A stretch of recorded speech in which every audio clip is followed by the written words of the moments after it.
আসসালামু আলাইকুম ওরহমতুল্লাহি ওবরাকাতুহু ইন্নাল হামদুলিল্লাহ ওয়াসসালাতু ওয়াসসালামু আলা রাসূলিল্লাহ ওয়া বা'দ। প্রিয় দর্শক শ্রোতা, কাছে দূরে বিশ্বজুড়ে যে যেখান থেকে এই মুহূর্তে ডিবিসি নিউজের পর্দায় দেখছেন, ডিবিসি নিউজের শুক্রবারের বিশেষ আয়োজন ইসলাম ও জীবন সোয়াল জবাব আপনাদের জন্য আলো ছড়ানো আয়োজন নিয়ে এই মুহূর্তে আমি আছি নিজাম বিন মুহিব। প্রিয় দর্শক, প্রতি জুমাবারই আমরা একজন বিদগ্ধ স্কলারকে আমন্ত্রণ জানাই, যার কাছ থেকে কোরআন এবং সুন্নাহর আলোয় আমরা আলোকিত হয়ে থাকি। যথারীতি আজকেও আমরা আমন্ত্রণ জানিয়েছি আমাদের একজন প্রিয় মানুষকে। আমাদের সঙ্গে রয়েছেন মসজিদ আত-তাকওয়া বনানী ঢাকার সম্মানিত খতিব ফদিলাতুশ শেখ মাওলানা মুহাম্মদ মুস্তাফা জামান।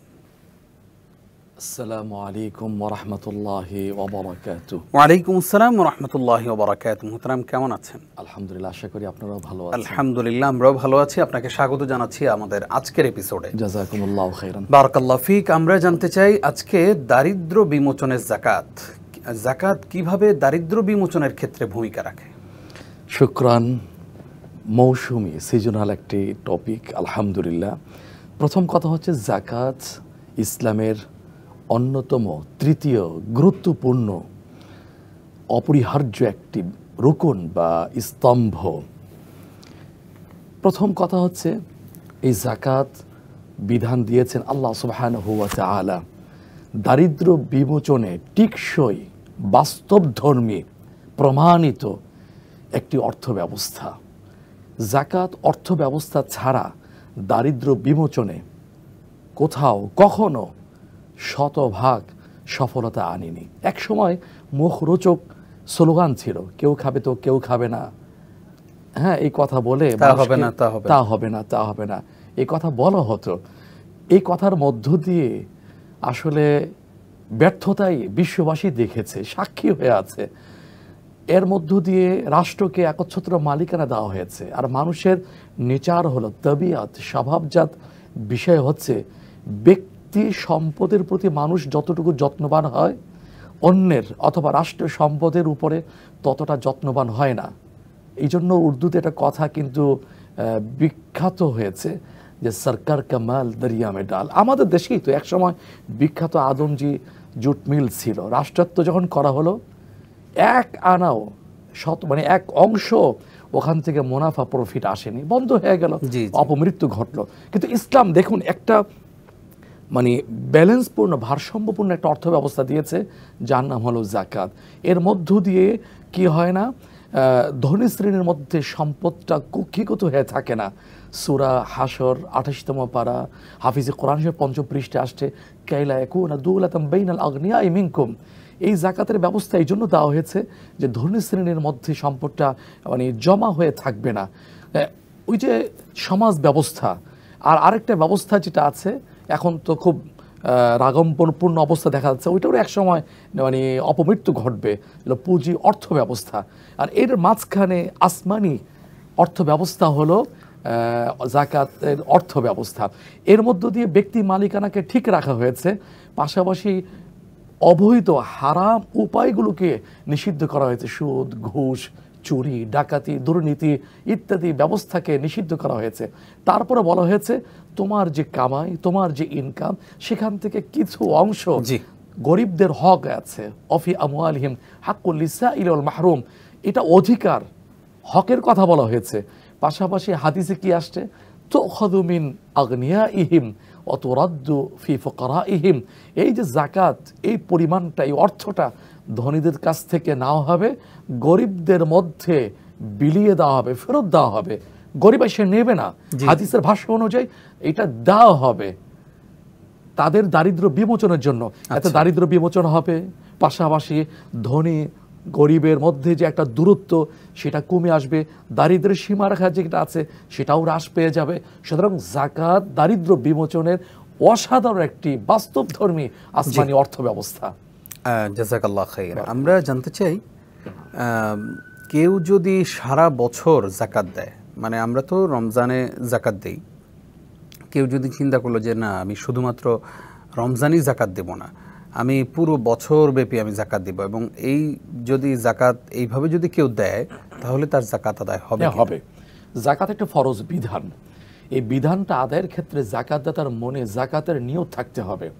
এখন আপনার প্রশ্নের যে যেটা সামারি সেটা হলো জাকাত যখন চাঁদের বছরে হিজরি সনে আরবি বছরে যখন যেদিন জাকাত ফরজ হচ্ছে আগেও দেওয়া যায় পরেও দেওয়া যায়, এতে কোনো সমস্যা নেই। জাকাতের কিন্তু সময় কিন্তু রমাদান নয়, জাকাতের বছর হলো যেই দিন আমার উপরে নিসাব পরিমাণ অর্থ মালিকানা চলে আসছে সেদিনে কিন্তু জাকাত ফরজ হয়েছে। রমাদান জাকাত ফরজ হওয়ার মাস নয়। কেন দিচ্ছে এই কারণে যেহেতু একটি ফরজ বিধান, একটা বিধান আদায়ের মধ্য দিয়ে 70টা ফরজ বিধান আদায়ের সব তিনি পেয়ে যাচ্ছেন। কিন্তু একটা ঝুঁকি আছে মহতারাম, সেই ঝুঁকিটা হলো আমার জাকাত ফরজ হয়েছে রমাদানের আগে, আমি অপেক্ষা আছি রমাদানে দিব, আল্লাহ না করুন যদি তার আগে যদি চূড়ান্ত নোটিশ চলে আসে, মালাকুল মউত যদি হাজির হয়ে যায়, তো অনাদায়ী হিসাবে আমি আখিরাতের সফর আমি শুরু করে দিয়েছি, তাহলে তো ভয়াবহ পরিণতির সম্মুখীন বিপদ হব। জি, যথার্থই বলেছেন আপনি। আমরা জানতে চাই যে আমাদের কাছে একজন প্রশ্ন করলেন যে উনি একটা ব্যাংকে টাকা পয়সা রাখেন, তো সেখান থেকে যে ইন্টারেস্ট দেয় তারা ব্যাংক কর্তৃপক্ষ তাকে বলেছে যে এটা আমরা ইসলামিক ওয়েতেই দেই, তো ওনাকে প্রতি মাসেই কিছু না কিছু মুনাফা দিচ্ছেন। ওনার প্রশ্ন হচ্ছে যে যে মুনাফাটা আমাকে দেয় সেটা একদম নির্দিষ্ট হারে দেয়, কথার কথা ধরেন 200 টাকা দিল, এই 200 টাকাই সবসময় দেয়। ওনার কথা হচ্ছে এইরকম নির্দিষ্ট হারে আমি এই ইন্টারেস্ট গ্রহণ করতে পারবো কিনা। প্রথম কথা হচ্ছে কি, যারা এটা দিচ্ছেন শরিয়া বিধান মোতাবেক পরিচালিত হচ্ছে আমাদেরকে বলছেন, সেক্ষেত্রে তাদের উপরে দায় ইক্তেদা করে ফেলা।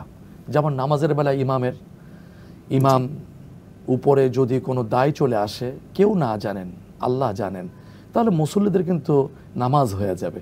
ঠিক তেমনিভাবে গ্রাহক তাদের যে শোনানো হচ্ছে শরিয়া মোতাবেক পরিচালিত হচ্ছে আর তাদের দীর্ঘদিনের অভিজ্ঞতার আলোকে তারা একটা দিয়ে থাকেন, সেক্ষেত্রে এটা নেওয়াটা, যারা এই ব্যাপারে অভিজ্ঞ স্কলার যারা আছেন, মুফতিয়ানি কেরাম আছেন, সরাসরি এর সাথে সংশ্লিষ্ট সম্পৃক্ত, তারা বলেন নেওয়ার ক্ষেত্রে কোনো সমস্যা নেই। হ্যাঁ, কিন্তু আমরা জানি যে আসলে লাভ সবসময় মানে এটার উত্থান পতন আছে, ওঠানামা করে থাকে। জি, এটা কখনো ফিক্সড হবে না, তো সেক্ষেত্রে ফিক্সড হবে না এটা তো ঠিক আছে, কিন্তু ওই যে দীর্ঘদিনের অভিজ্ঞতা, কথার কথা তারা 100টা খাতে বিনিয়োগ করেছে, দক্ষ জনবল আছে। এখন দেখা যাচ্ছে 100টা খাতের মধ্যে দেখা যায় 95% অথবা 95 এই খাতে তারা মুনাফা অর্জন করেছেন, আর মাত্র 5টা খাতে মুনাফা অর্জন করতে পারেন, লোকসানের সম্মুখীন হয়েছেন। সেটার উপর ভিত্তি করে তারা গ্রাহকরে ওইটা সম্ভাব্য ঘোষিত যে মুনাফার কথা বলা হয় সেটা তারা দিয়ে থাকেন। কিন্তু ফিক্সড কেন হয়ে থাকে, এটা একটা যারা কর্তৃপক্ষ তাদের কাছে একটা প্রশ্ন থেকেই যাচ্ছে। তারপরেও আমাকে অত খুঁটিয়ে জিজ্ঞেস করা আমার প্রয়োজন নাই, কারণ আমি তো তাদেরকে ইক্তেদা মেনেছি, শরিয়া মোতাবেক পরিচালিত হবে এই কথা লিখিত দেওয়া হয়েছে, সেটা দেওয়া হয়েছে মৌখিক, দেওয়া হয়েছে লিখিত। সুতরাং তাদের উপর আমার মানে এটা আস্থাটা নিয়ে আসা, পরবর্তী যদি কোনো ফাঁকফাকর হয়ে থাকে দায়টা তার উপরই আসবে। ফাত্তাকুল্লাহ মাসতাতা'তুম, সূরা আল ইমরান 4th পারা 2য় পৃষ্ঠা আল্লাহ বলেছেন, আমার সাধ্য সামর্থ্য যতটুকু ছিল সীমারেখা ততটুকু পর্যন্ত আমি এই ভরসাটা করব, আল্লাহকে ভয় করে চলবো। একজন প্রশ্ন করলেন যে ওনারা 2 বন্ধু মিলে ব্যবসা করতেন, তো ব্যবসার একটা পর্যায়ে ওনারা একজন খুব ভালো অবস্থানে চলে গেছেন, আরেকজন একদম ক্ষতিগ্রস্ত হয়ে গেছেন। তো যিনি ভালো অবস্থানে গেছেন ওনারা ওই ব্যবসার কিন্তু পার্টনারও, আবার যিনি ভালো অবস্থানে গেছেন ওনার যে জাকাত আসছে ওই জাকাত ক্ষতিগ্রস্ত বন্ধুকে দেয়া যাবে কিনা। এখন যদি উনি নিসাব পরিমাণ অর্থের মালিক না হয়ে থাকেন, যেই পরিমাণ তার মুনাফা অর্থ আসে ওটাতে তার বছর চলে না, তাহলে তো অবশ্যই দেওয়া যাবে। আচ্ছা, উনি জাকাত খেতে পারবেন? জি, ইনশাআল্লাহ। যেহেতু জাকাত আমরা দেই, আমাদের সমাজের একটা প্রচলিত অভ্যাস বলতে পারেন এবং বদঅভ্যাসও বলতে পারেন, সেটা হচ্ছে যে আমরা মার্কেটগুলোতে দেখি যে এখানে জাকাতের শাড়ি লুঙ্গি বিক্রি করা হয়, আবার ক্রেতারাও এমন দোকান খোঁজেন যেখানে জাকাতের শাড়ি লুঙ্গি বিক্রি করা হয়। এই জাকাতের শাড়ি লুঙ্গি 300 টাকা এবং 400 টাকা দামের একটা লুঙ্গি, 300 টাকা দামের একটা শাড়ি, এগুলো নিয়ে আমি আমার এলাকায় একদম স্তূপ দিয়ে তারপরে মাইকিং করি যে আজকে অমুক চৌধুরী সাহেব জাকাত দিবেন। মানুষরা দলে দলে আসে, গরিব মানুষরা, মিসকিন মানুষরা, তারা আসতে যেতেও সেখানে পদদলিত হয়ে অনেকে মৃত্যুবরণ করেন। আমাদের প্রশ্ন হচ্ছে যে জাকাতের যে মূল ফোকাস, জাকাতের যে উদ্দেশ্য, এইভাবে জাকাত দিলে কি জাকাতের মূল উদ্দেশ্য হাসিল হচ্ছে কিনা? মানে গুরুত্বপূর্ণ একটা বিষয়, সেটা হলো কি, যাকাতে কিন্তু একটা আর্থিক ফরজ বিধান। আর যে কোনো ইবাদত আমল যত সম্ভব লৌকিকতা এড়িয়ে, লোক দেখানো থেকে এড়িয়ে করাটাই আল্লাহ বেশি পছন্দ করেন। দানের ক্ষেত্রে বলুন, এটা তো একটা ফরজ দান। কোন দান আল্লাহর কাছে প্রিয়? যেই দান গোপনে করা হয়, খুফিয়া সিররা, গোপনে করা হয়। এমনকি হাদিসের সুসংবাদ আসছে, সাবআতুন ইউযিল্লুহুমুল্লাহু ইয়াওমা লা যিল্লা ইল্লা যিল্লু। 7 শ্রেণীর মানুষ হাসরের ময়দানে আরশের নিচে স্পেশাল একটা সম্মান তারা পেয়ে যাবেন, বসার বিরল সৌভাগ্য অর্জন করবেন। সেক্ষেত্রে একটা শ্রেণীর মানুষ হচ্ছে ডান হাতে দিয়েছে, বাম হাত জানে না। গোপনটা কিন্তু বেশি আল্লাহ তাআলা পছন্দ করে। ঢাকঢোল পিটিয়ে মাইকিং করে, এটা তো প্রকাশ্য একটা রিয়া, একটা লোক দেখানো চলে আসছে। নাম্বার 2 হচ্ছে যাকাতের নামে কিন্তু লঙ্গি শাড়ি নেই। এই যে সূরা জারিয়া 26তম পারা 20তম পৃষ্ঠা আসছে, অফি আমওয়ালিহিম হাক্কুন লিসাইল ওয়াল মাহরুম, তাদের অধিকার, তাদের হক, আপনি তাদের অধিকার আপনি দিয়ে দিবেন। তারা শাড়ি কিনবে না, লঙ্গি কিনবে না, না শাড়ি কিনবে না, লঙ্গি কিনবে, তাদের বিষয়। আপনি আমি কে এই শাড়ি এটা নিয়ে এটা তামাশা করা, উচ্চ তাচ্ছিল্য করা? জি, আপনাকে ধন্যবাদ। আসবো আপনার কাছে আবার ইনশাআল্লাহ ছোট্ট একটি বিরতির পর। প্রিয় দর্শক, আপনারা দেখছেন নতুন ধারা নিবেদিত ইসলাম ও জীবন সওয়াল জবাব অনুষ্ঠানের পর্যায়ে নিচ্ছি ছোট্ট একটি বিরতি, আমাদের সঙ্গে থাকুন।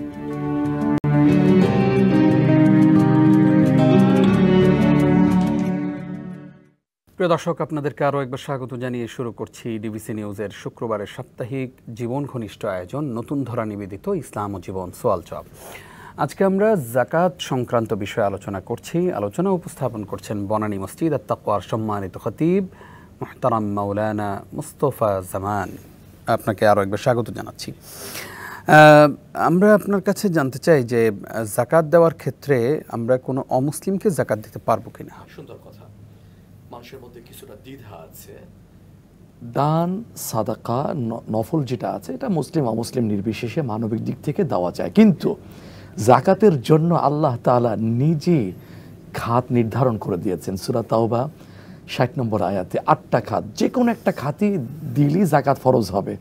এর বাহিরে নবম কোনো খাতে দিলে যাকাত আদায় হবে না। আর 8টা খাতের মধ্যে কোনো খাত কিন্তু অমুসলিমদের কথা বলা হয়নি। সুতরাং যাকাত আদায়ের ক্ষেত্রে যাকাতদাতাকে অবশ্যই সাবধান থাকতে হবে। হিসাবের ক্ষেত্রে যেমন পাইটো হিসাব করতে হয়, দেওয়ার ক্ষেত্রেও গর্হিতা যথার্থ কিনা, 8টা খাতের কোনো খাতের মধ্যে আসছে কিনা, এটাও তার ইমানি দায়িত্ব। একটা খাত আছে ওয়াল গারিমিন, ঋণগ্রস্ত। জি জি।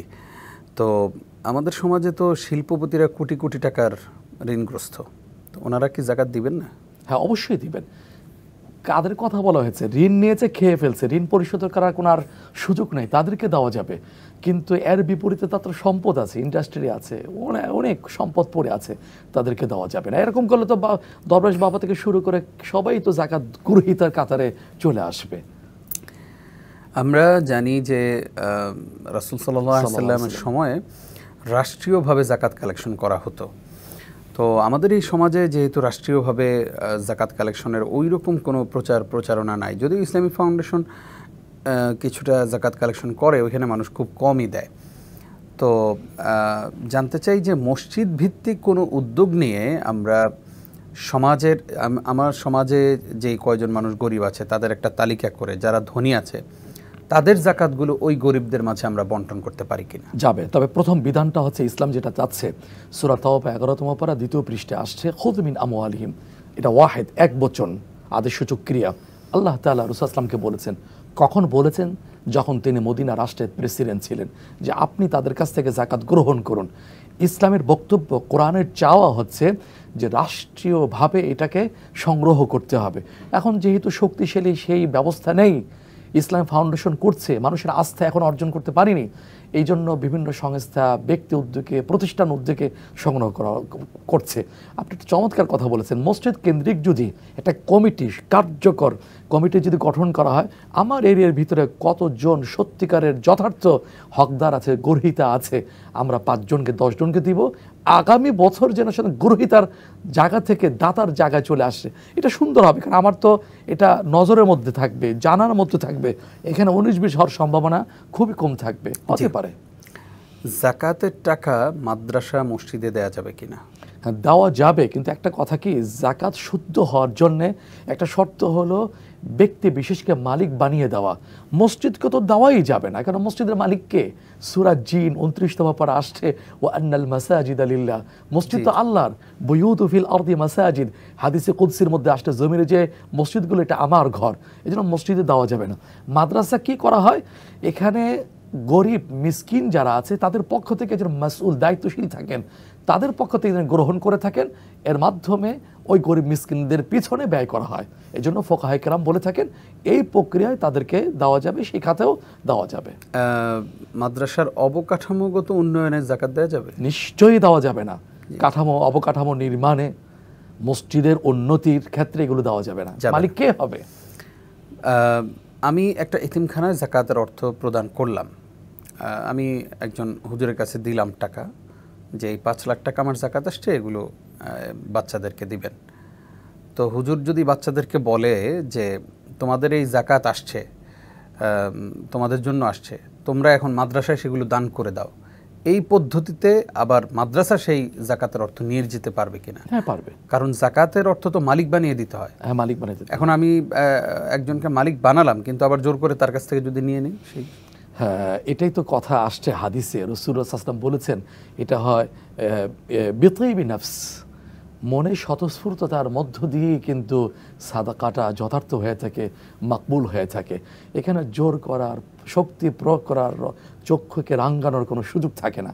কিন্তু তারা বোঝে যে আমাদের মানে খানার খরচ, খাবার দাবারের খরচ, আনুষঙ্গিক খরচ তো আমরা কেউ দেই না, দেওয়ার মতো আমাদের সেই সঙ্গতিও নাই। এটা বুঝালে তখন তারা স্বতঃস্ফূর্ত দিয়ে দেয়, তাহলে তো কোনো সমস্যা নেই। কিন্তু তারপরেও বালেক কোনো সন্তান যদি থেকে থাকে যে আমি দেব না, তাহলে তার কাছ থেকে জোর করে নেওয়ার কোনো সুযোগও থাকবে না। আমাদের কাছে একজন প্রশ্ন করলেন যে ওনার কাছে 6 ভরি স্বর্ণ আছে এবং 3-4 লাখ টাকা আছে, আবার উনি আবার 4-5 লাখ টাকা লোনও আছেন। এখন এই ক্ষেত্রে ওনার আসলে যাকাত আসবে কিনা? উনি তো ব্যবসায় টাকাটা রোলিং করছেন। জি, সুন্দর কথা বলেছেন। প্রথমে যাকাত কিভাবে আদায় করতে হয় এটা তো আছে, কি কি কারণে যাকাত ফরজ হয়ে থাকে। স্বর্ণের একটা মাপকাঠি আছে, মানদণ্ড আছে, এটার একটা মার্জিন টেনে দেওয়া হচ্ছে 7.5 ভরি, আর একটা রূপার ক্ষেত্রে আছে 52.5 তোলা। যখন নির্ধারণ করা হয়েছিল 1500 বছর পূর্বে, তখন কিন্তু দামটা সমান ছিল, কাছাকাছি ছিল। সময়ের পরিবর্তনে একটা হয়ে গেল অনেক বেশি, আরেকটা কম রূপা।